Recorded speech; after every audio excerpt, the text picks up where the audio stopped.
Absolutely. Thank you so much, everyone, for being here with us today. I'm going to be introducing our moderator for today. He's no stranger to many of our panelists. It is Dr. Doric Earle.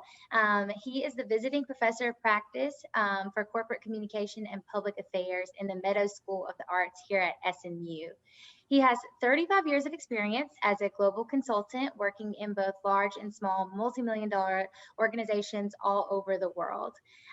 In the last decade or so, he has pivoted his skills into academia, getting his PhD and reapplying his mastery from corporate America to doing social good.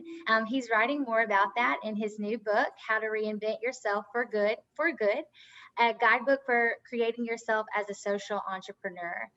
So Doric, I will pass it over to you to get started with our panelists.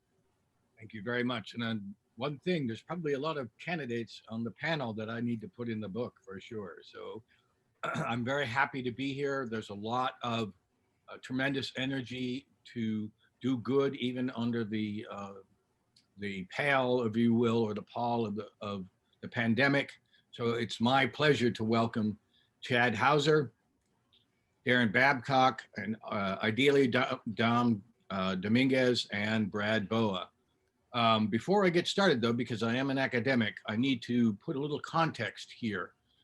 Stanford Social Innovation Review, one of the founding organizations that does a lot of work around social innovation, has defined social innovation as the process of inventing, securing support for, and implementing novel solutions to social needs and problems. And I would argue in my research, words like opportunistic, equilibrium breaking, disruptive, scalable, and sustainable are also appropriate for what these energetic, forward-thinking panelists have done. The sister term that we hear a lot too is also social entrepreneur.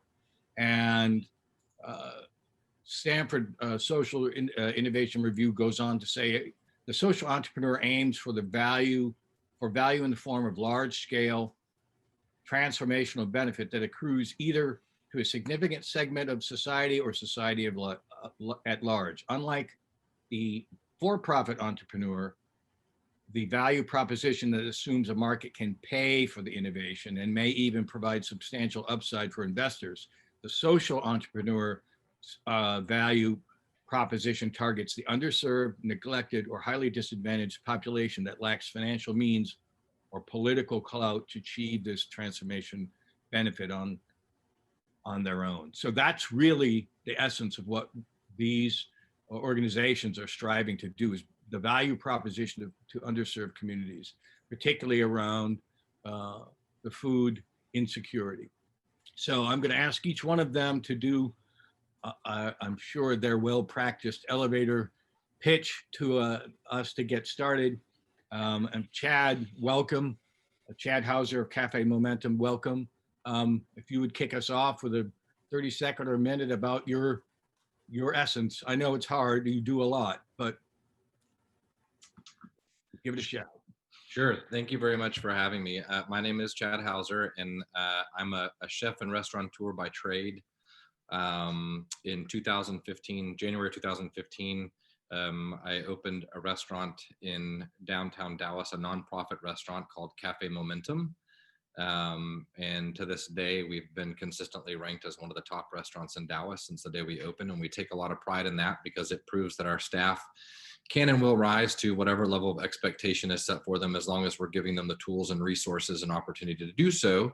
And that's because our restaurant is entirely staffed by juvenile offenders. Our restaurant is a paid post-release internship program for young men and women exiting Dallas County juvenile detention facilities. And in addition to working through all the stations in the restaurant, learning life skills, social skills, workforce development skills, we also have a community services center that employs an entire team of case managers, staff psychologists, curriculum coordinator, education coordinator, that works to build an ecosystem of support around the young men and women we serve to address issues such as food insecurity, education, healthcare.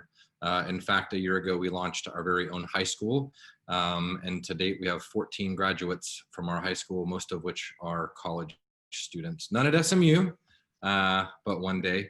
And up until about 7 months ago, I was very proudly the largest customer for Bonton Farms. But I think as of like the last couple of weeks, we're regaining our status slowly but surely as we reopened the restaurant. And the last thing I'll say about the restaurant, because I think it's worthy of the population that we serve, is for the first 14 weeks that our restaurant was closed because of the pandemic, we flipped the restaurant into a food distribution hub and produced over 350,000 meals for food insecure students and their families across Dallas and Richardson. So honored to be here. Brad and Owen and Darren are three incredible people that I feel very humbled to speak alongside, because their talents and intellect far outweigh mine. So honored to be here. You were too modest, but that's wonderful. Thank you, Chad. And so Darren, with that segue, I can't resist to have you give us the 30-second view. Well, I'll take 10 seconds just to say Chad's the first person that ever has given me the accolade of being intellectually superior to anybody. So thank you, Chad. I'll take that. I hope my 3rd grade, 4th grade, 5th grade, and 6th grade and on teachers are listening somewhere. You know, there's a guy I studied, Dork, you may appreciate this. There's a guy I studied in business school named Edwards Deming. Oh, yeah.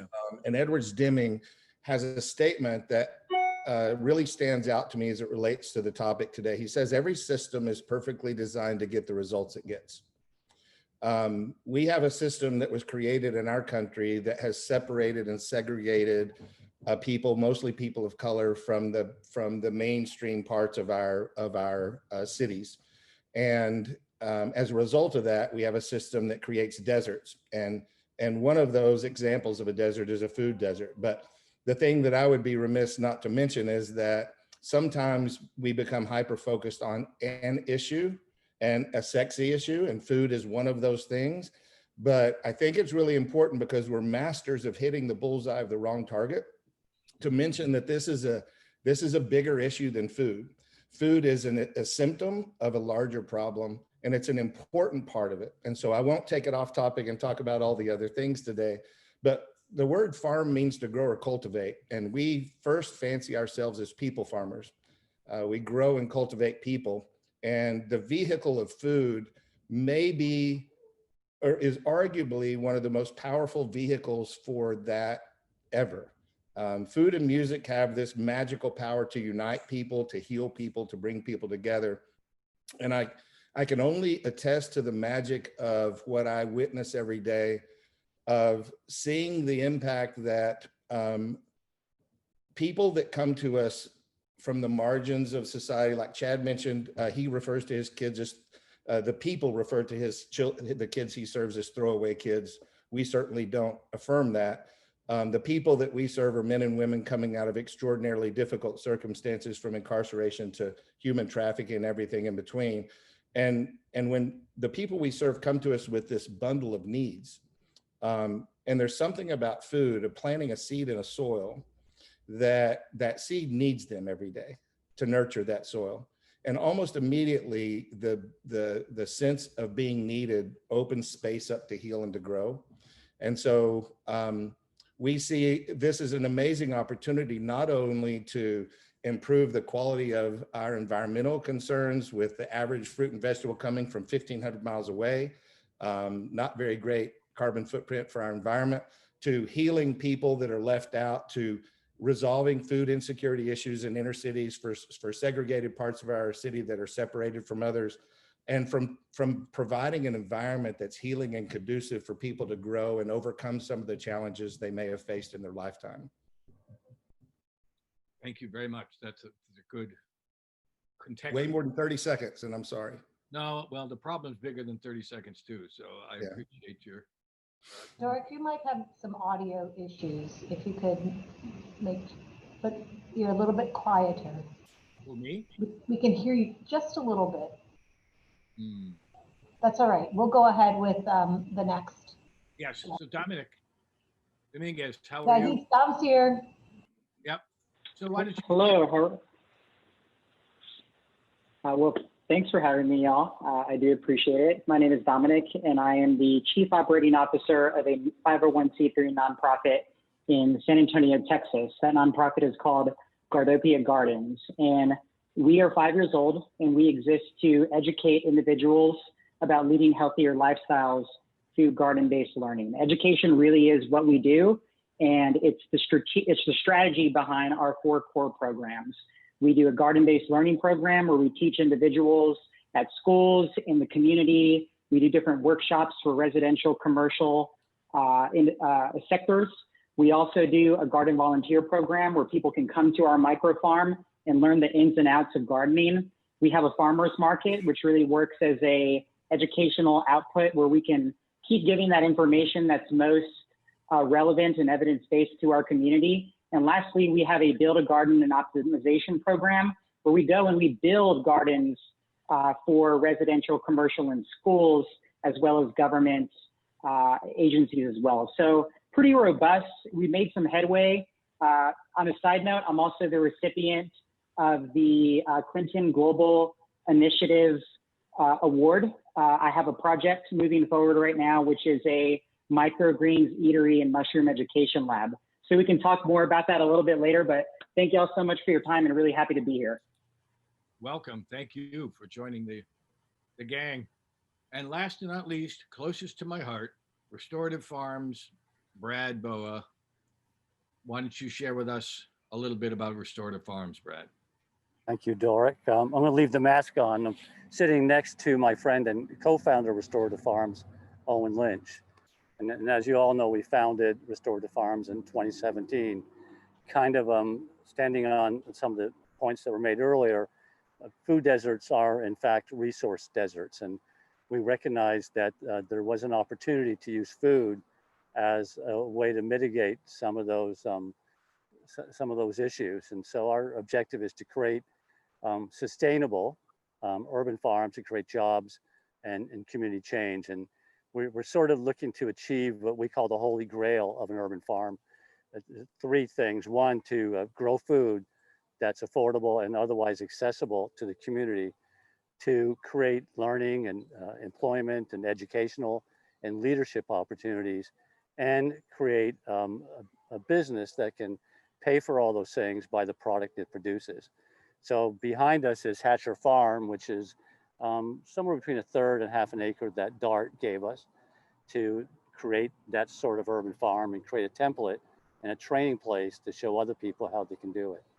So that is our objective, to fill a need that's in the community, not just in this community, but in the overall Dallas community for local food. I think as Darren pointed out, most of our food comes from 1,000 or 1,500 miles away. And the pandemic is certainly showing that Dallas is lacking in resilience, and we think South Dallas can lead the way in showing how to mitigate that lack of resiliency. Thank you. I appreciate that insight. So one of the things that I think we want to give to the audience is a couple of different questions. One is, and I teach this in my class, when you have the big idea, how do you kind of corral that big idea? How did you wrestle that big idea to the ground, get it to kind of a practical standpoint? And then a couple of other questions we'll ask as we go forward. How are you dealing with right now the COVID pandemic? How have you pivoted? How have you dealt with that? And then what are some takeaways you can share with the audience who may have their own big idea that they want to walk forward to? And I know all of us in this business who do it have bruised foreheads. So there's some things that we can share with the audience about when we've hit our head on the table or on the wall or tipped over, as it were.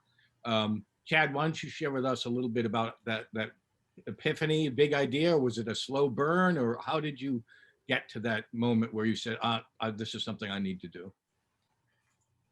Well, for me, it was a chance encounter. I guess I should go back a little bit for context.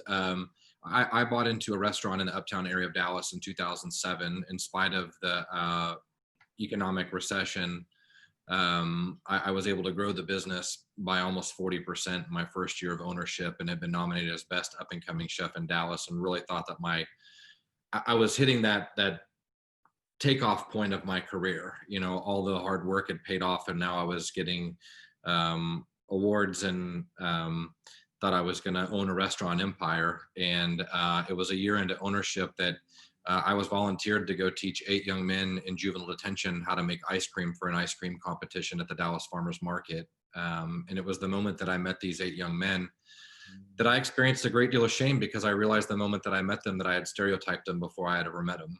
And I was wrong. And candidly, I thought I was a better person. But when literally confronted face to face, I realized I wasn't. And that shame led to humility, and that humility led me to spend the next several hours not so much teaching them to make ice cream, but listening to them tell me who they truly were and how they truly were and why they truly were. And we made ice cream. 2 days later, they were bussed out of the farmers market, and they're competing against college culinary students. And one of them actually won the whole contest, beating out the college students. And he was so excited when he won and inspired. And he said, when I get released, I'm going to get a job in a restaurant.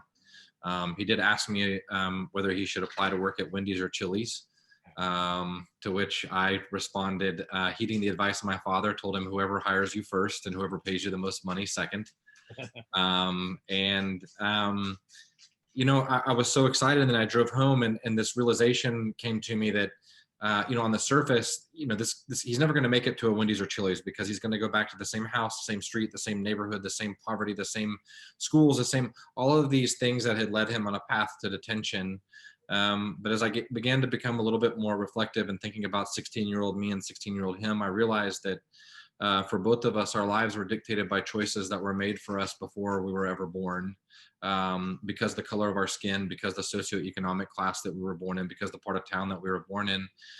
We don't like to acknowledge that those things matter, but they do. And I just remember thinking, it's not fair, because I've been afforded so many opportunities in my life that I've just discarded because I knew another one was coming. It didn't matter. And for this young man, he was given one single opportunity to make ice cream and show the world who he really was. And he took full advantage of it. And I just thought, he deserves opportunity. And I don't want to live in a world where he doesn't receive it. And so that was it for me. I realized that I could either, you know, walk away, turn a blind eye, and pretend it didn't exist, or keep confronting it head on and try to be a part of something different. Wow, wonderful. That's great. Darren, what about you? Did you have a ice cream moment? Mine's a little more serious. I love Chad for a lot of reasons. One, because there's humor in the pain of that story, because I know how deeply Chad loves those kids. He's able to find humor in it. But mine's a little different. Is, you know, I got invited to Bonton. I worked for a private equity firm. I knew nothing of this. I'm the most unlikely person to be on this panel. I'm a denier, and ashamedly so, of that these issues would have existed. I just would have thought before being introduced to Bonton that we'd advanced beyond these things. And I was so far removed, I didn't know better. And then a friend of mine was doing prison ministry, and he met a guy inside prison that he would meet with regularly. And the guy told him in a personal meeting, he said, I have a parole hearing coming up, and I'm thinking of not going. And my friend thought, well, like, I don't understand that. Why would you not go to a parole hearing? And he said, well, this is all I have. You know, my friend thought he meant prison, but he said, no, it's not prison. It's this relationship. You know, I don't know, for somebody that's come from the walk of life that I have, that I understand the power that relationships have, that I understand today, and I certainly Chad can attest to. But that changed his life, and the guy did go to his hearing and got paroled. He happened to be from a community called Bonton. And so when he came home, my friend started coming here to meet with him, and I got introduced because other people started showing up thirsty for this same thing. And all I could hear those men say week after week after week of coming down here, if nobody will give us an opportunity for a job, we're going back. And that seemed egregious to me. So, you know, we started trying to talk, like, what does that mean? And I didn't understand any of that. But the fact of the matter is that they had lived a different life than I'd lived. They weren't given an opportunity. I had one of my friends that I met right off the bat that had just gotten released from prison, and he went over to Lamar, which is right the main street right outside of Bonton. And he had an interview at Pilgrim's Pride, a chicken processor, and they invited him back. And he took his $250 check from the TDC, Texas Department of Corrections, and he cashed it and bought a suit with it so he could go back to the interview dressed appropriately. And I've got a picture of him, and not that it matters that he was dressed for success going to an interview at a chicken processing plant, but he had his suit on with the tag still on the sleeve. He was so proud of it. I wasn't about to say anything about it, but he came back and just crumbled up like a little child would that had been bullied on the schoolyard. He walked in and the guy saw him dressed up and he said, I hope you didn't come back thinking you were going to get a job. I invited you back because you look like somebody that robbed us. Wow.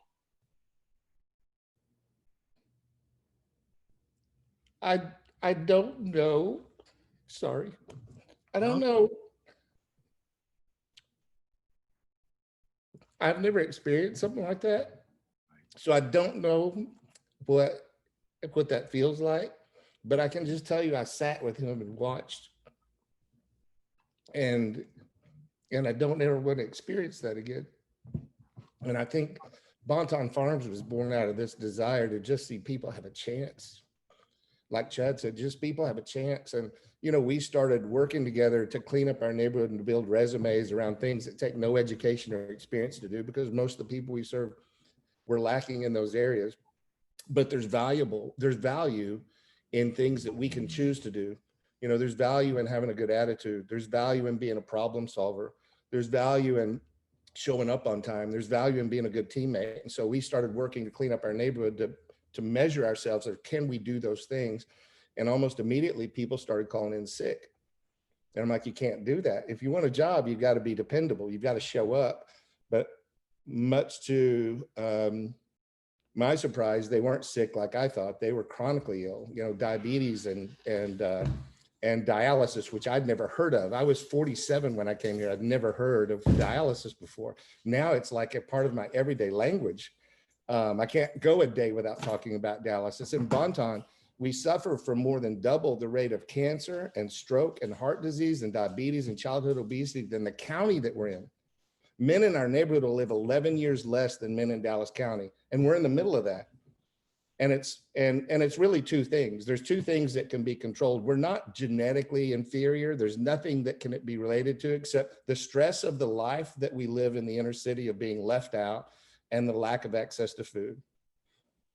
And so for me, these are things that don't belong in the conversation in the richest country in the history of the world, in a place where we throw away 40% of all of our fresh food, where there's economic opportunities abound. Why we still have places that are left out is not okay. And we're charging that hill. Great. Thank you.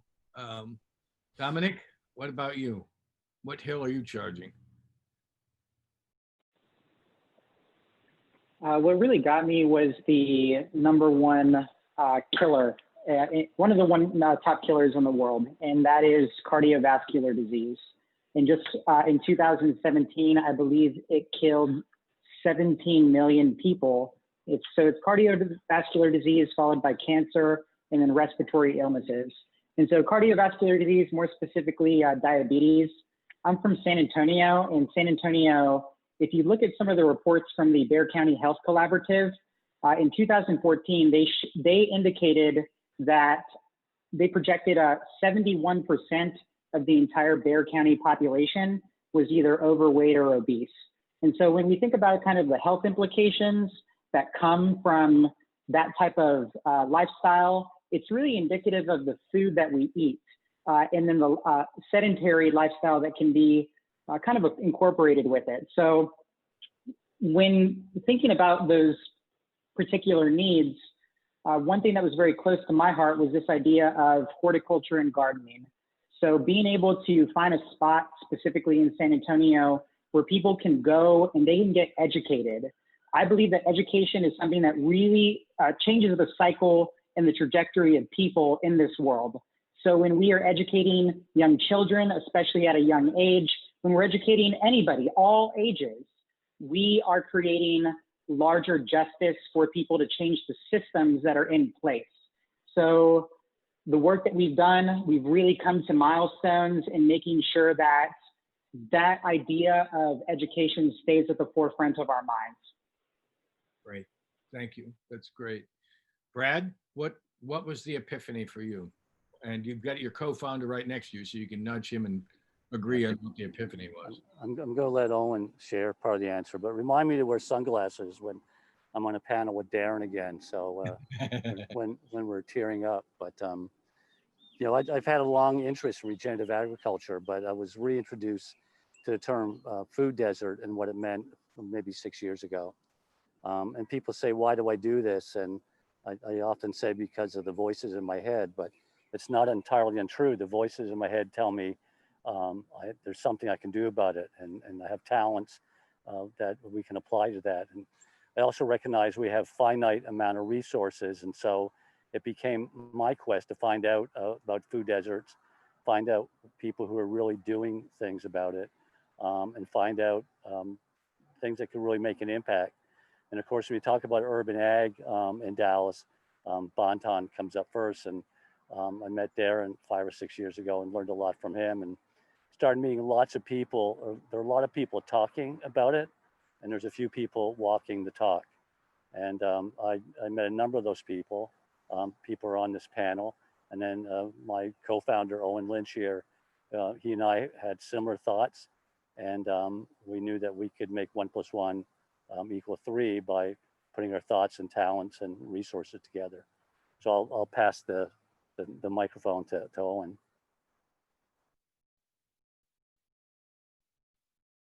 You're muted, unfortunately.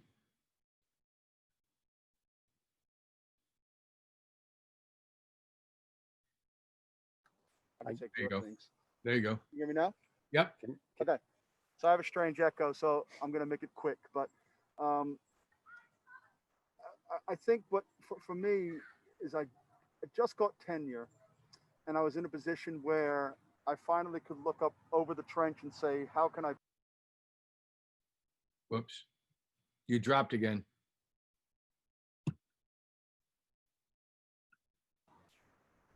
So can you hear me again? Yeah. Okay. So I'm a systems theorist. So picking up what Darren said earlier, and I realized that I had this incredible gift and opportunity, and I had a bridge at SMU to utilize and look at best practices and try to address a problem that once I was introduced to it, I realized the full complexity of it. And then after 7 years, I realized I don't even know enough. And people in the community had ideas, and there are resources here that can be utilized, and they're thrown away. And the most important are the people. And how can we address some of the pressing problems in Dallas by reinvesting in this community and providing hope and jobs and food?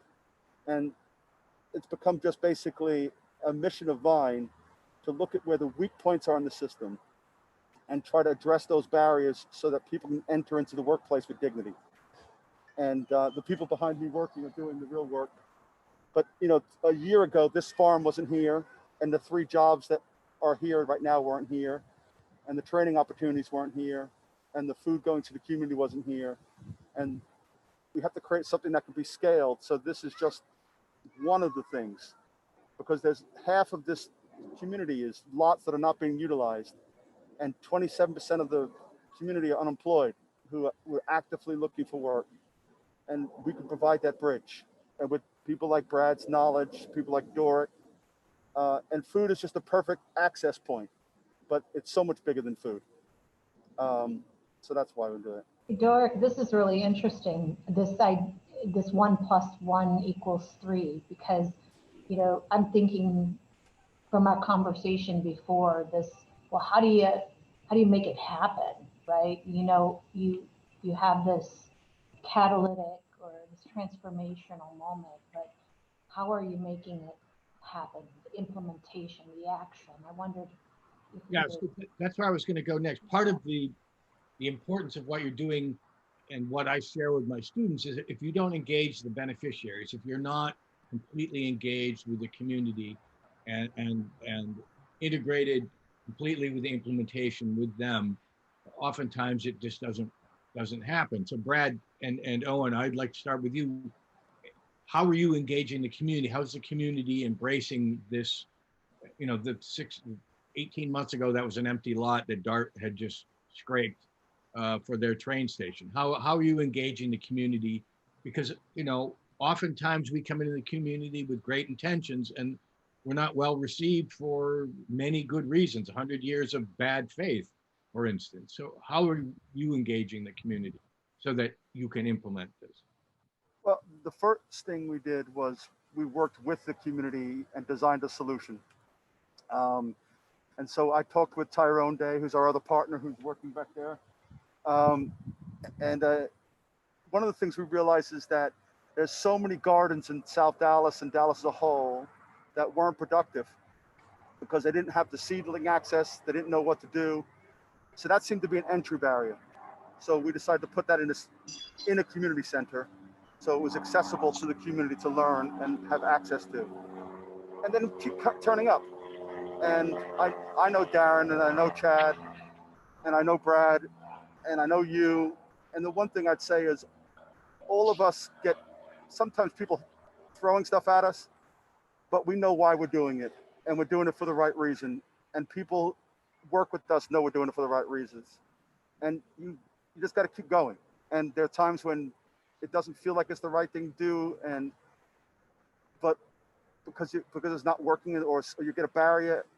And everyone on this panel, the one common theme I know of them is they all recognize that it's more important than them. And so that's why they work so hard. And I think that's appropriate. Yeah. Thank you. Dominic, how are you integrating your mission into the community? How are you working with them? It's a good point. And the most important thing is that our programming really speaks volumes in terms of what we're doing by providing education to our community. People can come every Thursday and Saturday. On Saturdays, we have a speaker that comes out and they can teach you about how to take care of chickens in your backyard. You can learn about mushrooms. You can learn about microgreens. You can learn about your fall vegetable garden. We even have an online education series. So that foremost is most important, that we're able to provide that at no cost to our community and create a safe spot where it's welcoming, where people can come in. Yes, there are people that look at what was once a vacant lot as very strange, very foreign to them, kind of in a commercial corridor that is historically disenfranchised where we're located, which was actually one of the most violent intersections in San Antonio, North New Braunfels and Nolan Street. That we initially were funded with a grant through the Department of Justice to implement a program called CPTED. That is short for Crime Prevention Through Environmental Design. And so when we first showed up at that location with a very small amount of money, we were able to really get people to come in and say, hey, we're gonna beautify this location. And it really all starts with that, saying that we're here for good intentions. In a more operational, scalable level, you have to think a little bit more, how do we organize people? So as we've grown for 5 years, we have committees that are strategically divided in which community members sit on within our nonprofit, and they can go and they can work on development, programming, budget, marketing. And we're always thinking about 3 things: our purpose, how we align ourselves with our stakeholders, and then the accountability metrics for how we show our impact to our partners, whether they're funding partners, whether community members or stakeholders. We're always thinking that in that operational mindset, especially in our strategic planning. Good. So you've sound like you've worked really hard to integrate them into the management, to have a voice in the whole process. That is 100% correct. Yep. Tyrone Darren, in the background. What's that, Jennifer? Just saw Tyrone in the background. He said hello to everyone. Oh yes, Master Gardener. He is the one that makes the wheels on the bus go round and round. Absolutely. Darren, so what's your community engagement look like? I know it was fits and starts in the beginning. but you've grown, you've got a cafe, you've got all sorts of interesting things now. How are you keeping the community engaged? I think I think we're almost inverting the conversation. I'm not sure it's how how we integrate with the community. It's whether the community chooses to integrate us. Not to me, I'm at best a facilitator. And if I'm anything more than that, I'm a failure. And I'm serious. This work in Bonton is special because it's led by the community. We, unfortunately, in our inner cities, most of our people don't feel or have a voice or feel or have access to the same kind of resources. And so I think what my role is to connect the things that are absent, that maybe for all the plethora of reasons that exist, they don't have, but they're leading this. We're just, we get to be accepted, even though we look a lot like many of the problems that have plagued our community for a long time. And I'm just honored that they trust us enough. But in my view, it's honestly the tail wagging the dog to think how we integrate the community. Mm-hmm. This is theirs or it's not. Good, thank you. And Chad, what's your upside down pyramid, customer focused, community centric kind of view? Well, I think most importantly is having a restaurant, you know, that's a public facing and community engaging entity when people are coming into the restaurant. I think it's just imperative that we build our model so that guests, we're grateful to have guests, but they need to be reminded that they're sitting at our table. And so the restaurant is truly about the young men and women that are working in the restaurant. It's their story to tell. I think, you know, kind of like Darren said, he's a facilitator, and it is their story to tell. And I think the most important thing that we can leverage the restaurant to do is, in the most literal and figurative senses, you know, bring the issue to the table. Darren mentioned earlier, and it's true, that young men and women that we serve are termed throwaway by the juvenile justice system, which is a horrific term to use to describe a child. But if you understand and know them, you understand that it's pretty accurate because they have been discarded by the community, and they've become an afterthought to the community. So I think by allowing the community to come in and see just what these young men and women are capable of, it begins to confront the stereotypes versus actualities about them. That's excellent. Very good. Jennifer, do we want to take a Yeah, I actually put the question out to folks in the audience. Would someone like to ask a question of our guests?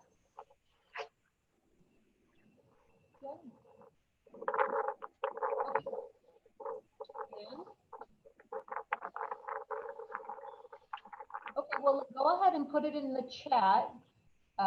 You want to continue, Doric, and if you have a question, then put it in the chat and we'll figure out a way to weave it in before the end of the hour. Good. So I think the other interesting thing, and I try to be brief too, because we're all dealing with the COVID situation. And then I want to ask everybody to leave something with the audience, some kernel of wisdom, if you can. But Chad, I know you have closed. There's a variety of reasons, some official, some unofficial, but you've opened up again, I think, right?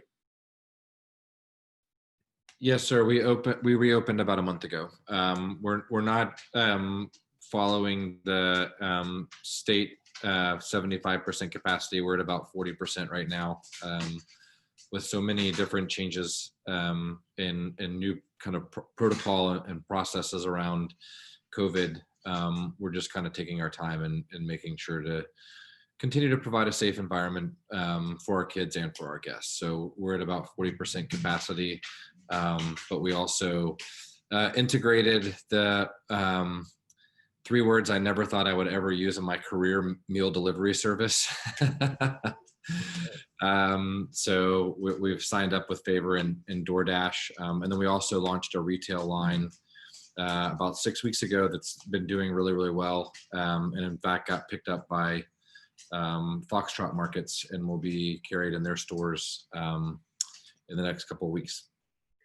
Brilliant, great. So you have a different revenue stream. Awesome. That's it. There was a question then too, just maybe a follow-up for you, Chad. You know, I think you talked early on about how you established your idea, and and you also shared right now a little bit about how you've had to pivot, but kind of in that place in the middle. How did you turn your initial idea, that seed and that kernel, and that moment that you decided to create the change in your own life's work? How did you turn that idea into a realistic model that worked? Can you talk from a business perspective? Yeah, well, it definitely didn't happen overnight. In fact, as I mentioned earlier, I had my first encounter with the 8 young men in 2008. It was 2010 when I started telling people that I wanted to open, you know, a nonprofit restaurant working with juvenile offenders. From there, I was told that I was actually asked what I was going to do when they stab each other in the kitchen. I was told, and I quote, "Those kids don't want to work, they just want to collect a check." I was told they've never been to a nice restaurant, they can't cook your food, which creates a kind of a dual realization, one of which is these kids are never going to have any chance in life if this is the way that society casts them. And the other was, we'll never get a restaurant open if these myths and stereotypes are perpetuated. So in June of 2011, I launched a series of monthly pop-up dinners, and the idea was very simple: go into one of the top restaurants in Dallas on a Sunday night when they're closed and sell tickets to a private dinner. The chef writes 4-course menu, and the staff not only help the chef executing the plating of the food in the kitchen, but serving it to the level and quality of service that restaurant were 8 young men that we would bus in from a juvenile facility. And much to my disbelief, our first dinner sold out in less than 24 hours. And every single person that attended said, you know, this could be my son. And it just eradicated all stereotypes. It obliterated them. And we went on to do 41 of those over 3.5 years, raising money and raising awareness, but more importantly, proving the incredible capabilities of these young men and now young ladies when given the adequate tools and resources and opportunity to do so. Wonderful. So almost a pilot, proof of concept, and also essentially just the template of how it could work. Yeah, kind of myth busting and prototyping at the same time. Love it. Powerful strategy for sure. So sorry, I wanted to weave that in, Dork. So go ahead with your folks that you had previously. Restorative Farms, Brad, about the pivot we did in COVID, just because it's a kind of an interesting, unexpected, serendipitous little thing that we didn't expect. We'll talk a little bit about that, and then get to Dominic and Darren, and then we'll go for the big finale.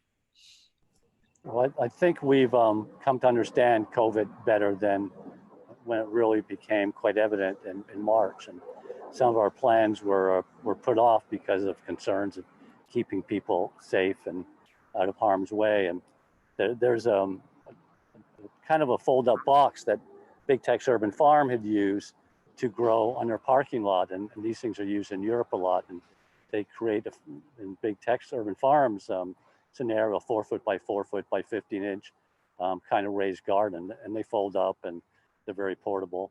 We had some of those made in a smaller size, and we recognized in a smaller size, the typical consumer could handle it, the typical housewife could handle it and put it in the back of her car. And so when COVID happened, we took that ensemble and branded it the Grow Box. We stenciled on the side of it Grow Box, and it became urban chic. And so we started marketing it to the general population in Dallas to sell them the box with the soil and with the seedlings that we grew at our seedling farm. And that provided income for 5 people and continues to do so. And it's kind of a Trojan horse, we think, also, because we're giving people the opportunity, the experience, the gratification of growing their own food. And we hope it will lead to other things. So when we look at this farm behind us, we see it at some point being a standalone business, and we can see many businesses that could be offshoots of that. And the grow box could be one of those. And we have other plans also, but it's one step at a time. So that's been very successful for us. Great, thank you. Or could we supplant the same question that you asked with Darren? Would you mind answering a different question instead of the one that Doric asked? It comes from one of our guests here. It is, and I think it's a good question for you, Darren. Well, everybody, but I'm going to ask you with this. From an employment perspective, are most of your employees slated to stay with your organization, or are there any referrals to different organizations or education opportunities? And what support do you provide them to get there, to make that? Great question. Most of the average age of a person we serve is 38 years old. 70% of them have never worked a job before. So we use a process that starts with a paid internship. They, much like Cafe Momentum, they're paid interns learning to work and given the space to also do the abundant amount of work that they need to reestablish their lives. I mean, if you can imagine, right now we have a new gentleman at our farm that got sentenced to life in prison without parole at 15. And recently got released through some changes that were made that opened him up for parole, but he's been gone for 45 years. So his pathway to employment includes learning how to live in the free world, learning how to live where technology really was not a thing and everything revolves around it today. I mean, everything has changed. And so the paid internships for us are open-ended, because we have people that come from different backgrounds that need different amounts of time to be able to assimilate and overcome the challenges that whatever it is that they're facing. So from the paid internships, we have about 40 jobs that are farmers market, coffee shop, 2 farms, and cafe support. So they can move from internships into employment there to build a resume, and then use that resume to be able to get jobs in the free market to be referenced outside. So it's kind of a long-term 3-step process before they're kind of ready to outgrow the Bonton Farms family of businesses. The paid internship, the stipend is an important part of it. That oftentimes can't do it without it. You can't do it without it. I've seen so many training organizations come in, we train you, people don't have an income, and then they don't have a job after that. So they get excited about being trained and then nothing. So that, I agree, that's a brilliant strategy. You got. And with that, there's housing and there's meals and there's clothes. I mean, there's an abundance, as Chad mentioned. It's not just, I mean, these things are relatively complex, and I don't want to scare anybody away because it's not overly complex, but we're not as simple as needing a bed and a meal and to be pat on our tail end and go our own way. There's more to us than that. And if we're to be successful, we need to see that we care for the whole person. And that's relationally, it's part of belonging to a community. We didn't get a chance to get into it. Maybe a topic for another call. What role does belonging to a community play in our success? Because I promise you, the reason Chad's kids shine is because they surround them with love and people that provide the support and family and network they need to continue going forward. And that's an ingredient that all of this other stuff, if that's not present, everything else doesn't matter. I don't know, I have to tell you, Doric, I don't know Chad and Darren as well, but I do know the team at Restorative Farms and Dominic. And I think one thing that everyone has in common is this comprehensive, human-centered, really very empathetic and compassionate and thoughtful approach to the way that you've designed your business. And I just admire this. I think, but it's like you said, Darren, it's a key ingredient. You can't tackle big, audacious, scary issues Well, if you're without that. So they don't build trust. If you're not authentic, if you're not transparent, you're never going to have the trust. And why are you wasting their time and your time if you don't want to build that trust and build that community? Absolutely. I think you're absolutely right. I want to jump in.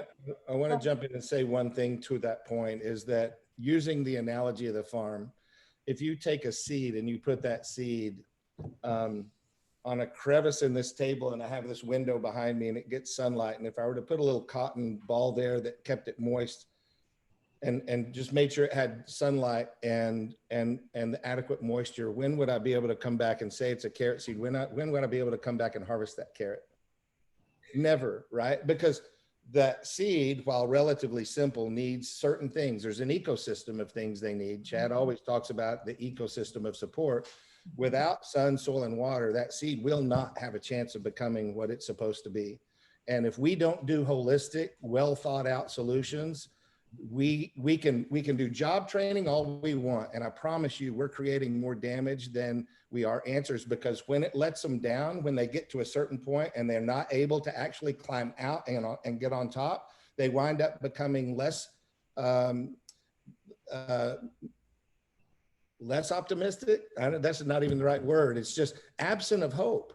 That I've tried it before and it failed and it failed and it failed, and it becomes more difficult to get people to follow that journey with us when we do half-assed, pardon me, solutions. That's right. Yep, it's the whole thing or it's not. And we've been doing partial things for 80 years and we're still where we are. So I agree with you 100%. Has to be the old. We're almost out of time. I'd like to ask, go ahead. Yeah, no, let's get Dom's answer to your question, or if Dom wants to script the lesson. Give us a little kernel of wisdom on what he's learned that he could share with this audience. And I'll get the other gentlemen to share their kernels, so to speak, in the farm parlance. Kernel of wisdom. I really enjoyed what I heard earlier about being able to have the supports from your family members and really the community around you, especially at a young age. I've worked in youth development for 5 years. I used to be the head of the youth development department, in which we work with all different types of kids. So I know that meaningful relationships really lay the foundation for a bright future, especially in kiddos. But the kernel of wisdom, I really like the idea of what the San Antonio Area Foundation defines as equity. And their definition is, how do we know when our mission is accomplished in terms of equity, is where who you are and where you come from no longer determine your outcomes in life. And so always keeping that in the back of our brain, understanding that there is room for justice to continue to grow, whether it's in food, whether it's in our energy source. If you talk about sustainability, we know that it incorporates environmentally bearable, social equity, and economic viability. So thinking on that framework of sustainability and then also pairing that with resiliency, reflect on those concepts, look at what those mean, and then try to apply those frameworks within the work that we're doing on a day-to-day life, whether it's your consumer habits, whether it's what you eat, whether it's walking instead of driving, so on and so forth. All those little things add up into changing the systems that are here and now. Thank you. Brad, do you have a bullet quickly? A kernel of wisdom, that's a big task, but you know, for me, it's about being consistent and persistent and just keep on going. We have a saying that the question is, when's the best time to plant a tree? And the answer is 10 or 20 years ago. So when we don't see the results today or tomorrow, next week, know that there's a ripple effect and just keep doing it and keep going. Great, thank you. Chad? I mean, I don't really know what there is to add, but I think I'm gonna kind of piggyback off of everyone a little bit. And I think that we have this false idea that there's a silver bullet that's gonna cure all of this, where, you know, it's like Darren said, it's, you know, it has to be a holistic response, because just addressing one issue for any of the folks that we serve is like putting a Band-Aid on a waterfall. And it's like Brad said, you know, this isn't, none of this stuff is is new. It's been stuff that's been going on for centuries in this country. And so the idea that we're going to magically dig ourselves out of it with one farm or one restaurant, it's got to be a full movement across society. So it's just going to take all of us putting in the effort, not for our generation, but for future generations, so that, 50, 100 years from now, the work that we're collectively doing creates the impact that we seek to make. Yeah. It's messy, it's hard, and it's worth doing. Jennifer, what would you care to add? You're on mute. Well, let's go ahead and Darren, go ahead and one last kernel of advice, and then we'll wrap up. I mean, I think simply put, Chad and I are part of an organization where the founder says that free people are capable of extraordinary things. And when we talk about free, we're talking about people that have the barriers that exist removed so that their full potential is able to manifest. And I think if we think about it from that standpoint, that's a pretty big idea. How do we work in our cities and communities to truly liberate people from the barriers that exist that suffocate the potential that's born within them to manifest? Thank you. Free. Do you have Yeah. any closing thoughts? I just think that as we aggregate these great efforts, we need to do more of it. What I have found in my research is that we start these little things and they don't go very far, and we don't connect, we don't collaborate. If we want to solve the problem, it's got to scale, it's got to touch all of the things that a normal, wonderful community would need, not just one thing, but we've got to treat the community as ours and build it as though we would like it to function like a normal, happy, great community, and not think anything different. Just work as hard as you would for anything. And I think it's obvious we need to work together. And my alarm just went off, just said, I need to shut up. Well, So, Doug, thank you. Thank you for facilitating today. Really, truly, it would be my greatest wish if there were 1 million of you today who spoke with us. Thank you, Dom. Thank you, Brad and Owen, and thank you, Darren and Chad and Doric, for sharing with us your journey, your pain, your inspiration, your strategies, because yes, this is something that takes a lot of people to tackle. And so today, we're grateful that you provided us with some instruction, and we'll be sharing this tape with others. They all wrote, I can't come, but can I see the tape? Because there are more that will want to learn. So thank you very much for being here. I wanted to just acknowledge, there are a couple of questions on here that Diane asked, Diane Baker, she asked, her organization works with low-income children, and she wondered if any of your organizations partner and teach children. Love to connect her